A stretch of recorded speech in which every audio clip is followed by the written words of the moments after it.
think the admin building might be muted. Oh, okay. Are we Yeah. good to go? Yep. Okay.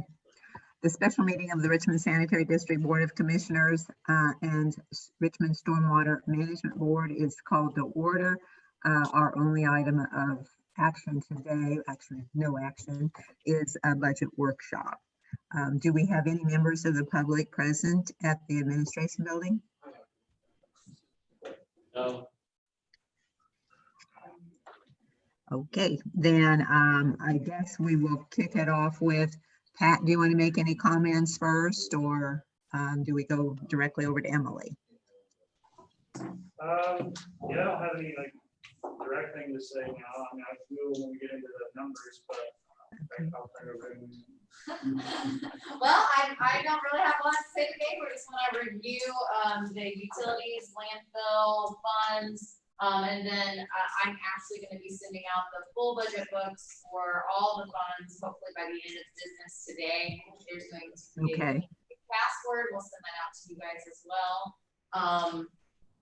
We talked last night at Finance Committee prior to the council meeting regarding establishing the funds for capital savings. We're going to look to be doing that in parallel with the budget process as part of the budget process. So that's something else that you'll see coming down the pipe. But otherwise, Pat is the expert on the detail of these budgets, so we'll let him get started wherever he sees fit. I don't know, we can go numerically, I guess, start with stormwater, if that's okay with everyone. So if we go here, Emily mentioned that the savings account, and when we get to the capital, I'll kind of lay out the numbers or the projects that we know we'd like to put into those from this account, from the stormwater. But as we go through the line items this year, what you'll notice, I think we did a pretty good job. You'll see a lot of slight decreases. Engineering and I, we work together to build, in kind of the thought for this savings account, we built a formula kind of looking at a high plus a inflation rate of 3% plus a buffer of 5%. We ran the formula across all the line items to find lines that are historically padded. And then once we identified those, we kind of reviewed them as the district. All managers, we all got together, reviewed those lines. And where we felt that they truly were padded, we were pulling all those monies out. So we were trying to just budget with that approximate 8% buffer on each line, and no more than that. So we were able to make a lot of small reductions that we hope that can kind of get funneled into this savings account for these capital projects. But then after that, do we want to go, how does the board like to see this? You want to go line by line, or you just want to hit highlights, or? I would say we could hit the highlights, revenue and sort of in total, and then some of the highlights of the other. Typically, salaries are our biggest expense, and then capital, another one, but anything else that you see significant changes to. Okay. So if we look at revenue, and I know Emily did a lot with this one, particularly I think on the storm, where we guessed some, kind of used last year's numbers, and we talked to Emily on back and forth on all these a little bit on how to predict the revenue. The 2021's revenue is up slightly, predicted for 2020. I have a question. Yes. So it's up about 2%.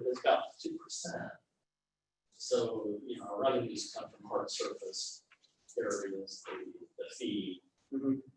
So do we have more customers? I mean, how does this dollar amount going up? Because I know the fee structure hasn't changed. And I'm probably putting you on the spot. No. And Elijah may be able to help some with this. I know I'm working a lot on the stormwater. Do you remember that exactly, Elijah, how it came up? Yeah, I think I think that the 1507 is more of an actual of what we've seen rather than what was included in the budget last year. I think the budget last year was slightly less than what the actuals had been. If I remember, I'm looking for my paper here on that. to verify, but that's what I remember from that is we looked at what the actual numbers are. Yeah, we probably have had a few minor increases, but nothing, significant. So And you look at that, the June 30th activity, multiply that by 2, the estimate is slightly lower than what that figure would be, so. That's kind of what we're trying. Okay, thank you. And one other point that we no longer are in the role of the annual increases that we've had. I think we have 3 years of annual increases. Is that correct? on the sanitary side, correct. We have Okay. no further ones scheduled after this yet.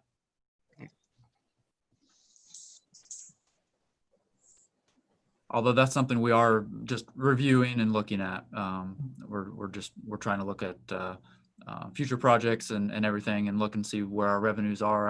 I will say our revenues tended to line up very, very closely to what had been predicted in the rate study. So for the past 3 years, that's been good. The numbers have come out what they've needed to. So.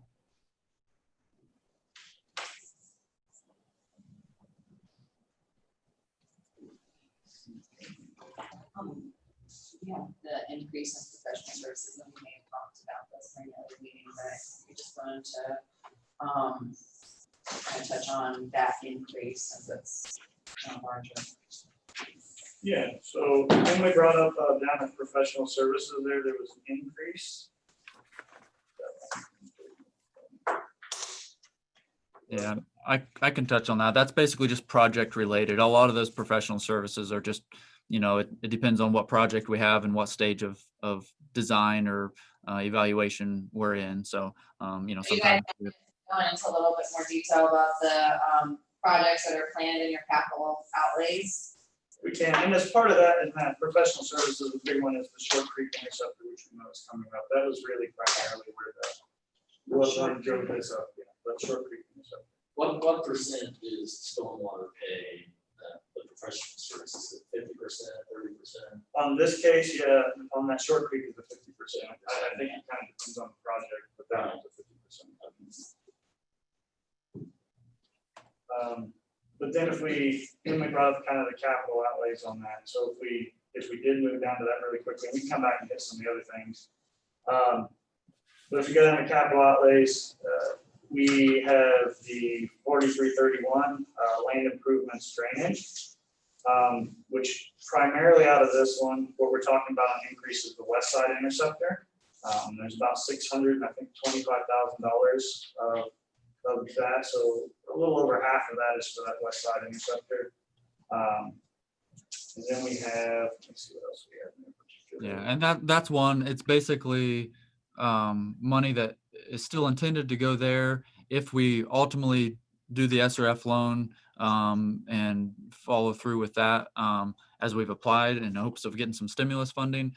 That'll go away and that will get shifted to a different long-term control plan project. So kind of just switching what we're paying cash and what we're trying to finance based on kind of the timing of the market. So. Yeah. And then as far as else what's in that land improvement drainage, there's some money that's always in there for programs, storm sewer improvements and stormwater emergencies. Those lay in, but the only real project is that, like I said, the west side interceptor, which we are out for SRF possibility right now. Yeah, the one other thing on the professional services is we have $500,000 total. So half of that it's stormwater for CSO long-term control plan and high rate treatment evaluation and preliminary engineering.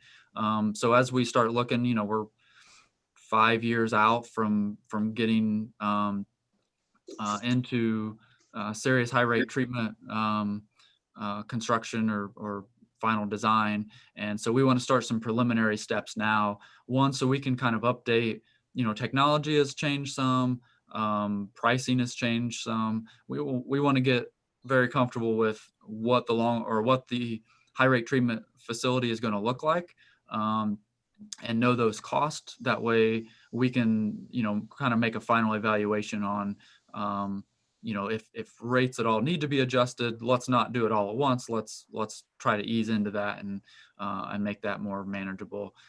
So we're pulling that in next year, and we're going to start some more detailed analysis of that program and just the long-term control plan as a whole.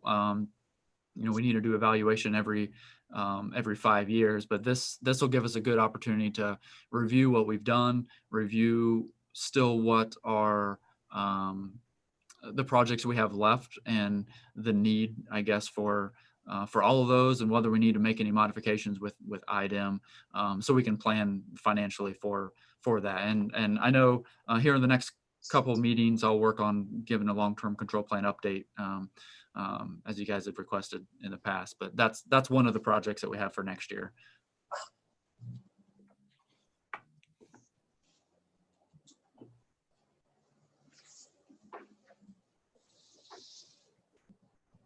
Are there any more questions on 907 or anything else we want to discuss?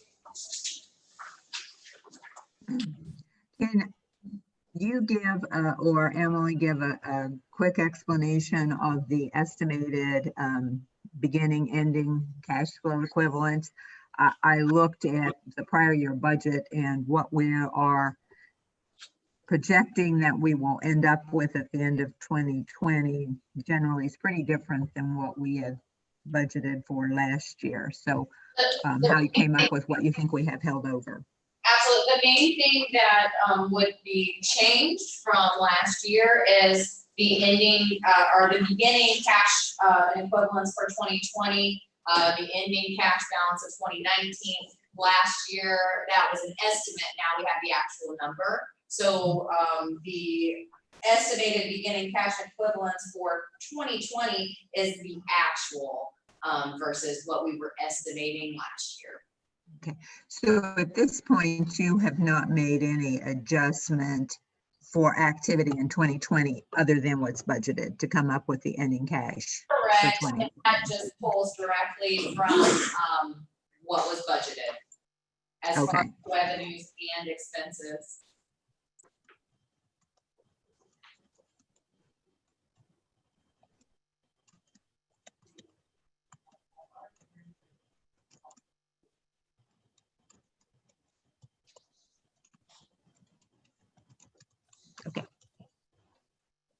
Are there any other questions on the 907?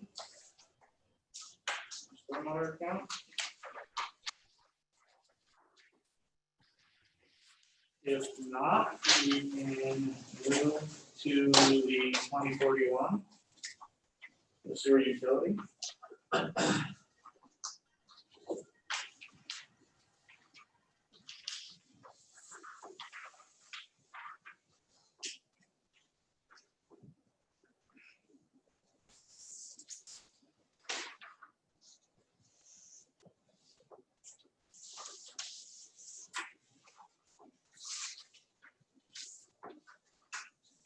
Okay, so if we start at the revenue, we've got the surcharge fee, which is up slightly. Again, this is kind of just based on what we've, an actual number we feel will come out by both plugging in the rates and what we've seen on discharges this year. And I know that the activity so far in 2021 doesn't quite reflect it, but we've only done the first quarter. Really on surcharges, it only comes out quarterly at this point. So if you kind of multiply that out by 4 even, you see we still are estimating slightly under what we think it actually will come out as.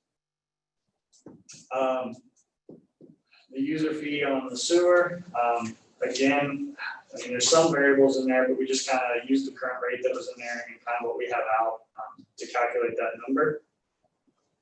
And again, it comes up slightly, but it's fairly reflective of where we are right now in our 2020 activity. The fees, the sewer tap. Elijah, do you remember on this one where we came up with that? I mean, it's not a very large number in the whole scheme of things. It looks like we kind of mirrored the 2020, but I don't remember exactly where all that value came from. Yeah, I'm not sure on. And then the septic fees, and I can look into that, but the septic fees, and again, some of these were a little muddled a couple of years ago. They weren't all broken out quite like this, so there's not quite as much historical data on that septic fees. But we kind of took what we had this year, which is a little high. We've been getting a lot of leachate from some of the septic, from landfills. But they're putting in an evaporator, we know, so we tried to estimate what their loads would actually be next year, which we expect that to decrease once they get their evaporator system in.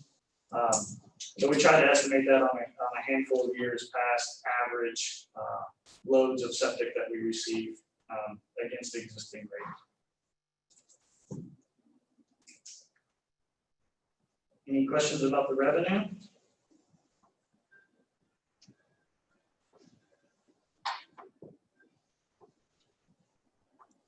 Do we have concerns because of the ongoing COVID that are there might be late payments or no payments?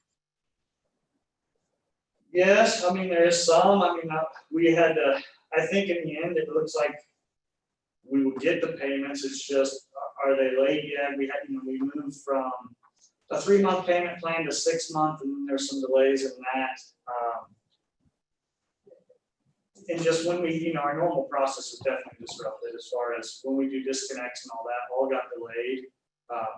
I still think we get to go out for those collections and still put it out, but there were, delays in the way that this works. On the summary page, there is an projected adjustment line for 2020. Does that impact what we're doing as far as income for 2021 or suggesting? That would only impact the income for 2020. What that is specifically, we go through and do that for all the funds with Baker Tilly. So that may have just been, I don't know specifically what that was off the top of my head. But okay. So it's not some known decrease that might have a carryover. No, and it's usually based on spending. And so that may or may not be accurate. It's just a projection.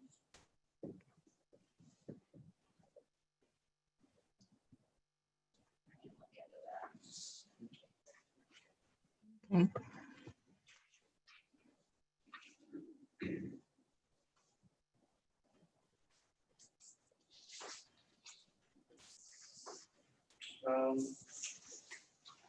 The same thing kind of, again, we ran this through all accounts. You see a lot of small negative decreases through the line items as we go down. And I don't know, I feel like almost triple check these at the end because some of them, it's just trying to get down to there, but that without undercutting ourselves, but trying to get down to a really close true value. See if I can see anything major noteworthy to bring up. Pat, what was the double asterisk?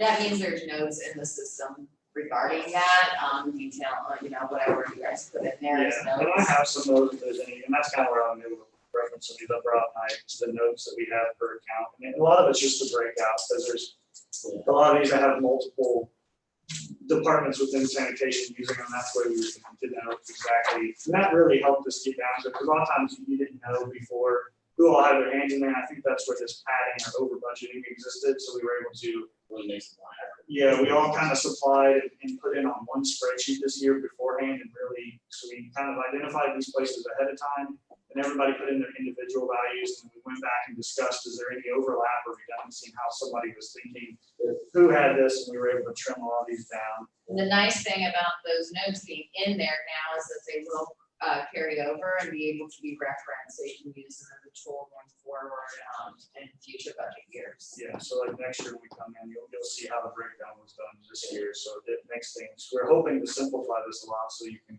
really focus on your amount instead of trying to, again, some of that redundancy or padding that existed in uncertainty. Okay. I think I can speak for the mayor. We were both really impressed by the work that Pat and everyone put into this, and I think it's really they did a great job. Yeah, And just on my, it was a very team effort, and I didn't invent this wheel, as stepping as intern, we just had to come together as a team and really pull together, and I think it was nice to have all sets of eyes on it. It really helped us understand it a lot better as a group, as a whole, and I think we made good choices here on where we moved or shifted down. I too applaud everyone for their efforts and for, Pat having just stepped in a month or so ago and then going right into the budget process. So kudos to everybody. I do have one question about it though. Some of the things like in the supplies sections, chemicals and those type of things, at the halfway mark, we're well under halfway. Is it just you feel more a timing of when, or the bills just haven't been paid yet, so that we actually will? For example, chemicals were budgeted for 2020 of 122. This year to date was 29,000 spent, and we've got 116,000 as budget. So it's more just I would assume you feel a timing issue as to when the bills will get paid. Some of it is. So as chemicals, I can speak directly to that one. With the way the contract comes around on chlorine and sulfur dioxide, which we use for our disinfection process, we really have 4 main chemicals, and that's kind of 2 of them. That process runs from March to October in a year, or throughout the end of October. And we really started at the end of March. It really doesn't take true effect until April 1st. But what we tend to do then is at the end of the year, we buy chemicals. So again, when contract rolls around, always in March too, it's kind of, we don't want to be stuck switching contracts or doing anything. So we usually buy up those chemicals at the end of the year because we can store, I think it's 8 tons of each chemical there, and a ton lasts roughly a month. So I can usually get, approximately 6 months worth, and I can store it up at the end of the year and carry it over, so it doesn't affect contract time. So we do see, I buy like half a year at the end of the year. So there is some shift on that. Is a big part of it. would you like to talk about the capital outlays in this fund as well? Yeah. And just on the supplies too, but I think that carries over for a lot of the other things too. And we kind of hold it up and make big runs as far as like general supplies go. And or they're just there for like projects when they roll around. And COVID obviously delayed a lot of these mini projects and the staffing. So that's probably a bigger part of this year on some of the other general supplies. But if we do move into the capital outlays to discuss which ones I think we know would want to go into the savings account, so that's part of it. But a big one in this one, let's see here, what accounts do I really have? A lot of these are general. So like equipment at the pumping station, that's really just something that comes out every year, and it's just kind of repairing a lift station. So that's not really going to go into the savings account. So some of these aren't. That one, treatment plant equipment is, again, it's kind of listed out on very, like, these pumps, these valves, things we know we're going to buy this year, small equipment. Laboratories the same way. So those are all and maintenance equipment. So the bulk of the 2041 capital outlays are things we do plan to actually purchase, just minor equipment. Well, I don't want to say that it's all minor, but it's not project related necessarily. Minus its infrastructure and sewer, I believe, is where this one's at.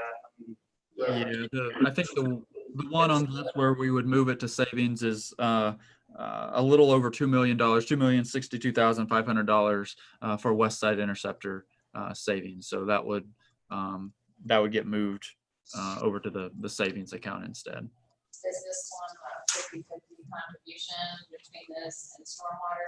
No, that's 50-50. It's $2 million in this, kind of that, and I think it's 600. I think I said 625 earlier. I think it's 6. Yeah, 687.5 or something like that. Yeah, okay. That's so the stormwater is 687. This one's that's about 2 million, whatever last year put 2 million. Yeah, we'll also have about $1 million of reimbursements from SRF for that will also go into the savings account that will help us pay for pay cash for some of these projects. But we've been holding off until we got the account set up in order to apply for those reimbursements. Yeah, so once that happens, once we get it all set up and we can make that transfer, we'll apply for that and be able to move that over into that savings account too, which that's not included in this. That's just kind of a side note, I guess. So, oh, am I unmuted? Okay. So that takes me back to the first page, the summary page of this account, because it is showing us getting down to ending cash of $192,000, which made me a little squeamish. So what you're really saying is we'll have the 192,000 plus an additional amount sitting in the long-term capital improvements sort of savings. Should it become problematic or we have a large annual or large expense for some reason incurred in 2021, is it difficult, the process, to move it from this savings back into our, is it just an appropriation type of thing? It would probably have to be a transfer through council, so that would be a process. I would definitely recommend, not just dumping everything over there. You can, it needs to be really, I think, so for finance department, we have to make lots of policies. We make our investment policy, capitalization policy. I think we would need to make a savings plan transfer policy and make the transfers based on that. So I mean, I understand what we're wanting to do, but we still have to be conservative. But also keep in mind, at this point, this is just I always call it projections based on estimates. So a lot of those things that's flowing through the cash flow for the 2020 is all based on budgeted. So if they have, the $2.8 million allocated in capital outlays for 2020, and we spend half of that at the end of the year, that will go back into the cash balance and then flow through the cash flow. Yeah, we've been trying to save on the capital side so we could shift it to savings, just because our savings got cut last year for West Side Interceptor. So we'll have some transfers to make this year yet for that, and really last year and this year both we attempted to not spend if we didn't have to on the capital side in order to shift it towards that savings for the long-term control plan, just being the priority to be able to fund. So, and another one that's in the that infrastructure and sewer that we were looking to move in the other project is that levy improvements. We might move over there. And that's a 50% split year, and I don't know. Yeah, so, but it's and the good thing for that too, and we'll see it come around, we're applying for an IFAP safety grant.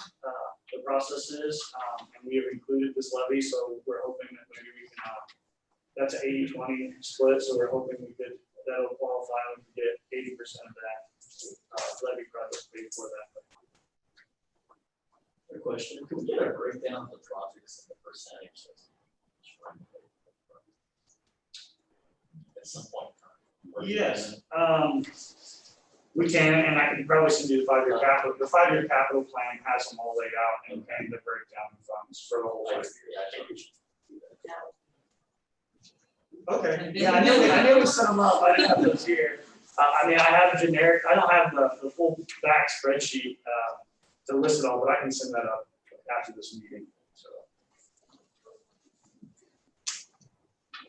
And once we get this all established too, I think, this is something Elijah and I had talked about when we first started talking about the capital savings fund. The city did just start about a year ago an investment program, which we're not getting the greatest rates right now, but hopefully things will turn around and it might be beneficial once we start building up funds in there that aren't necessarily going to be spent in that year to possibly do some investments. We're doing let's see, 90-day, then 180-day, and it's like a staggered approach, so something's always coming due. So maybe that we can look into that when it makes sense to do so. We do have Bank interest as well, which has also not been great right now, but there are some, having that savings fund will generate some interest on those funds being held, so hopefully that'll be worthwhile.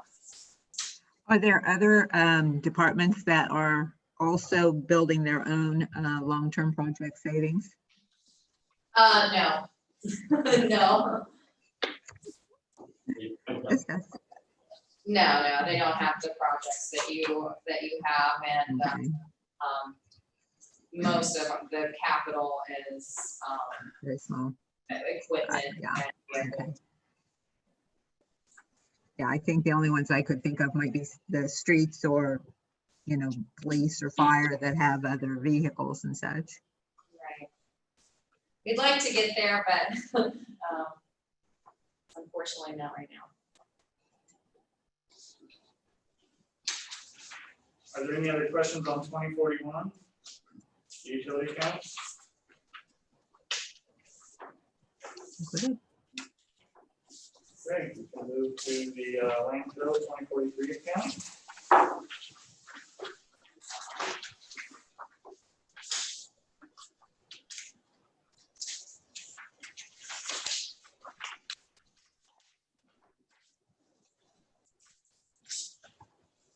As far as revenue is concerned, we kind of just copied over from 2020. I mean, we reached out with Darren a little bit. It's a little hard to predict on some of that one. So we just kind of try to use it. This is probably going to follow the same pattern. We kind of did look at some of the activity that's existed, where it made sense, and tried to see if it was going to follow that same pattern. For the most part, the tubs is a little different. But how that goes, I don't remember exactly on that. I can look that back up. I talked to, I think it was Jennifer Wilson, a little bit on how that breakdown comes out. And again, some of these lines were not always utilized historically, and we started using some of them, so it makes the data a little muddy. But it's believed, so the only one that's really off, like I said, is tubs, and I don't remember exactly how that number came up, but I'll look into that again.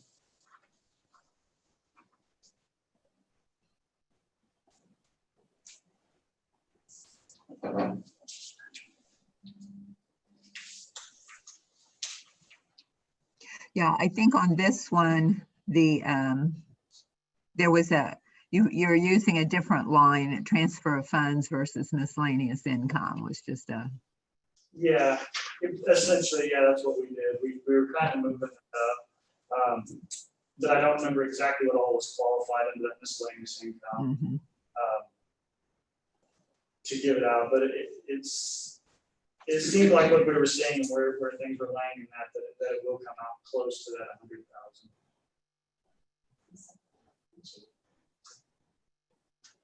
It could have been the leachate. There's a few transfers there. Solid waste, I know transfers money in as well for what they bring. It's probably qualified under one of those.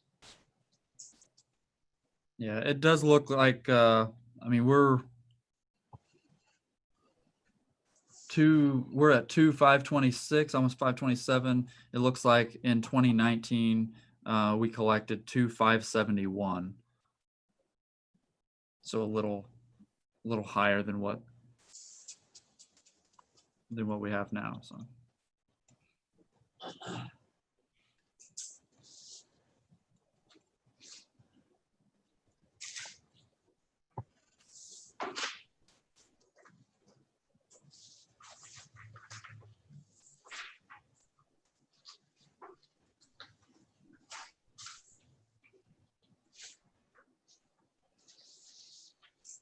And on the service charge side, is that what you were talking about, the pilot and then the pilot program is showing no expense and had a budget expense last year. Emily and I talked about this a few places. There's a couple of these pilot program and LEAP program that have been kind of moved around in a couple of places over the years. Yeah. And this is one where we found its home. I just don't remember what account number that actually is off the top of my head. I think it ended up being under intergovernmental charges. is where it's budgeted. And that could be right. It may have been that just didn't get carried over because I think last year was the first year that it was actually not lumped into intergovernmental. So that probably just needs to be carried over.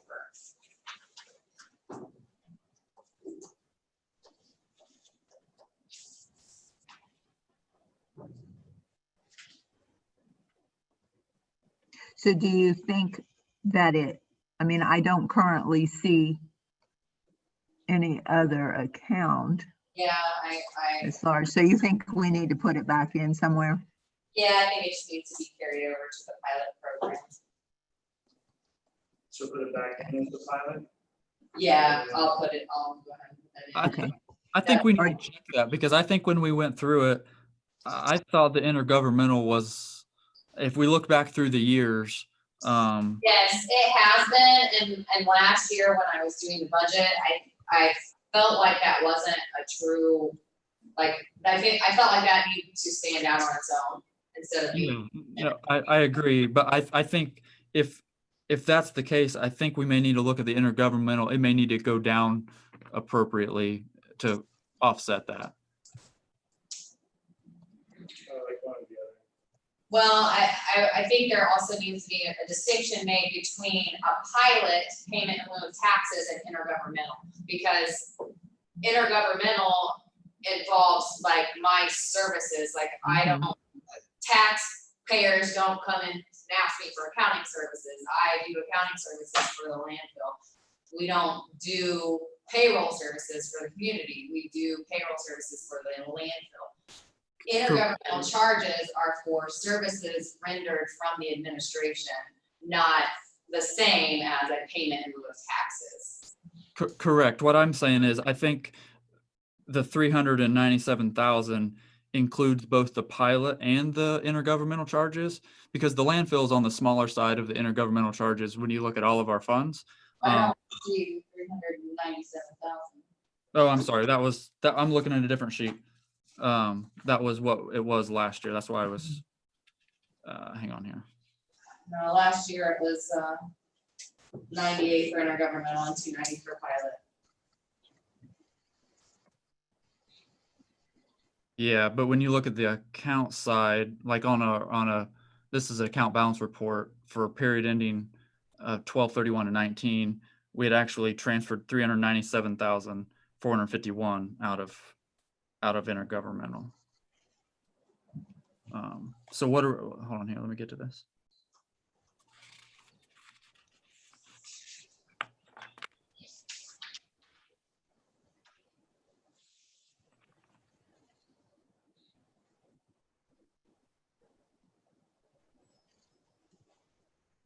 Okay, yeah. No, that makes sense. I was looking at the other one, thinking that it was the higher. So the 98 seems more appropriate for just intergovernmental. So Yeah, I think that comes up to 290 plus 98 or real close is where that 2019 397 came from before they were separated out in 2020 or attempted to be separated out. Yeah, I just felt when I was in the budget last year that there really is a distinct difference between a pilot and an intergovernmental. So that is why I didn't lump them together anymore. yeah, and I think that makes perfect sense.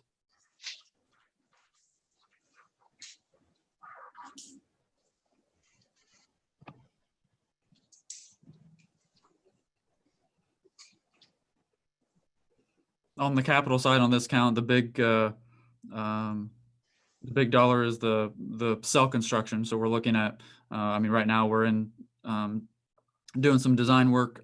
So we are looking at bidding late this year, first thing next year, and constructing a new cell next season, next summer.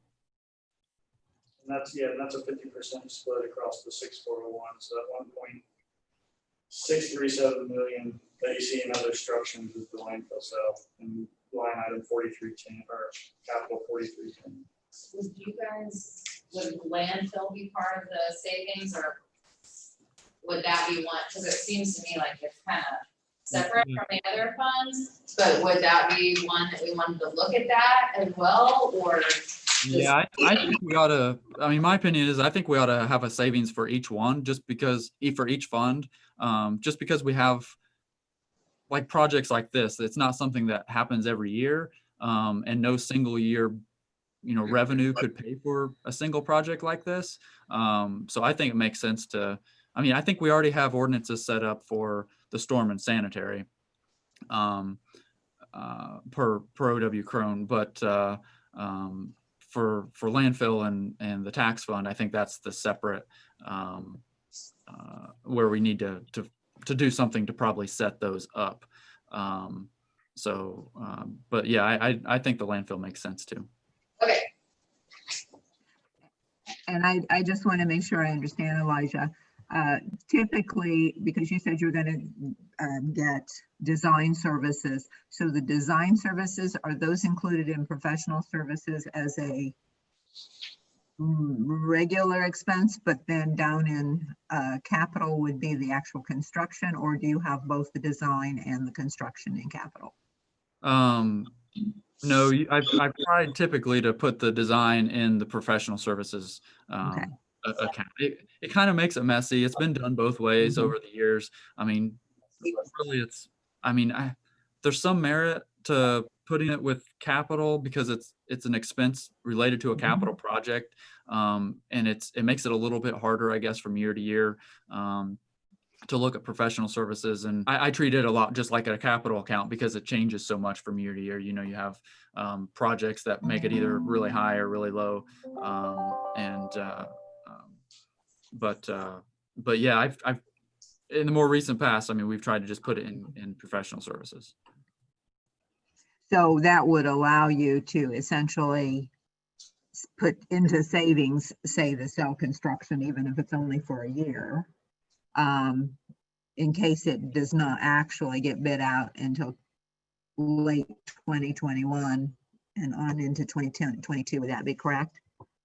Yes, it would, I think. But I think the idea long term then would be, every year we just take a small percentage of our revenues, and if we know the next cell will likely be in approximately 7 years, we'll take a seventh of what we think we're going to need and try to just set that aside every year, and gradually build that, as opposed to having to make a big transfer kind of like this.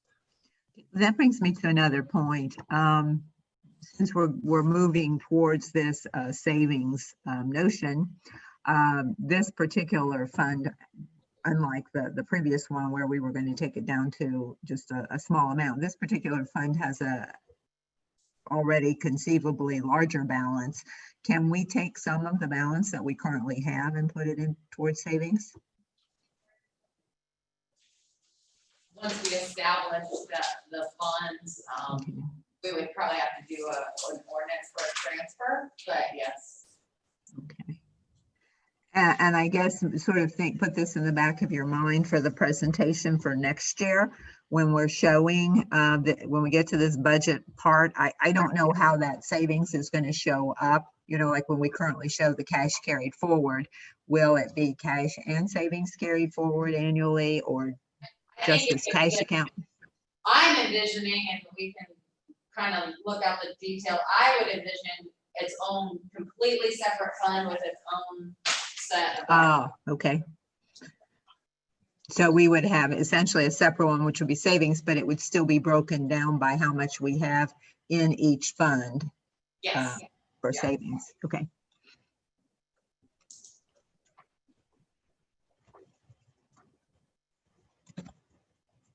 And if we look at it that way and say, maybe it would be better to cut down on some of this and combine, we can do that as well. Okay.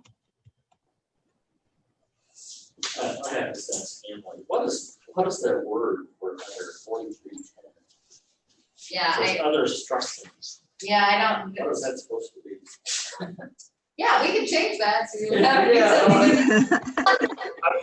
I think that maybe Structures? the structures, I think was is what it probably is intended for, but yeah, I kind of saw that too. I thought maybe it was projects. I thought maybe it was a fancy version of structure. Yeah, I don't know. We can have our old Yeah, right, yeah. system. A highly technical term. That's right. We can-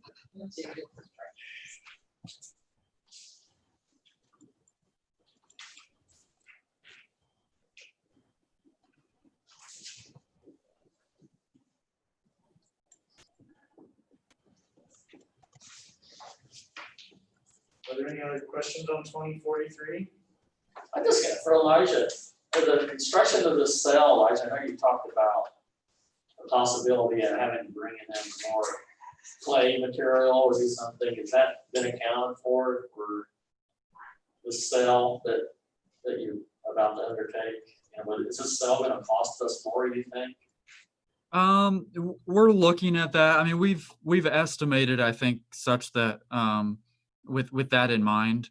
But we're currently working on trying to locate what we have and some other potential options for that. I mean, one of the things we'll do again is go with a to eliminate 1 foot of clay. We can use this fabric GCL. It's a composite liner that it's basically like a bentonite clay liner, that mat that goes down and takes the place of a foot of clay. And it's more expensive typically if you have lots of clay to do it that way, but because we don't have lots of clay anymore, it's the better option. It preserves as much as we can anyway. So yeah, we've tried to include that, but that's something we're going to have to, I think, address. And we're working on some different options that may help us do that. So.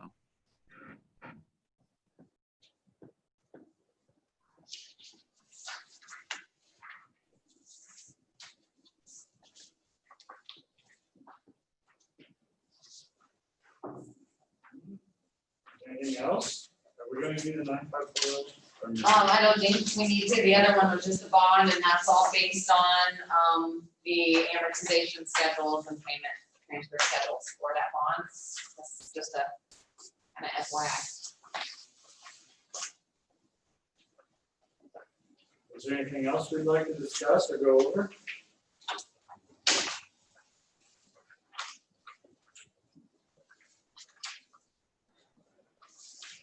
And our bond payments are dropping in 2021 by a couple $100,000. Is that correct? Is that what I'm saying? Based on the amortization schedule, so so there may be some that are dropping off. I would have to look at some this long at this point. And maybe part of that is resulting from the refinance. The refinance. That Yeah, was like 70,000, wasn't it, a year? Yeah, I think that's the case. It's probably the refinance that it's changed. Plus, the amortization schedule it's not the same every single year. We don't have bonds drop off until 2024, 25 is the next period in which that would happen. So.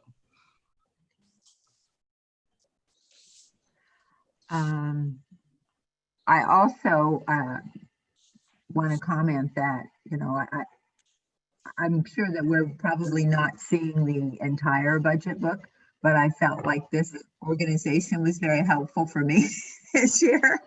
We've been changing, it seems like, because they went from the old system and then, of course, trying to marry up the old system to the new, ended up with, I think, a lot of those line items that Pat was referring to that we weren't using anymore. But it certainly has skinnied it all up. And from my standpoint, I probably from your administratively, you like to see it by the more sub departments within each fund. But I think to see the salaries together, supplies together, capital, to sort of see it skinnied up a little bit in that respect was helpful for, it made it a lot more streamlined process from our standpoint. Good, I'm glad, and I hope that it'll be helpful to the departments as well, because they're actually inputting the budget directly into the system rather than passing it on to finance, who then compiles it in all one big spreadsheet. So it is a more streamlined process for us as well. And, you know, like Pat can track it in the system, if any changes or from initial entry to each stage that it goes through. So you can always refer back to that, always refer back to the notes, and I'm hoping that it'll be a good thing for everyone. Any other questions or comments from anyone? I don't know if I need a motion or if I just say the workshop is closed.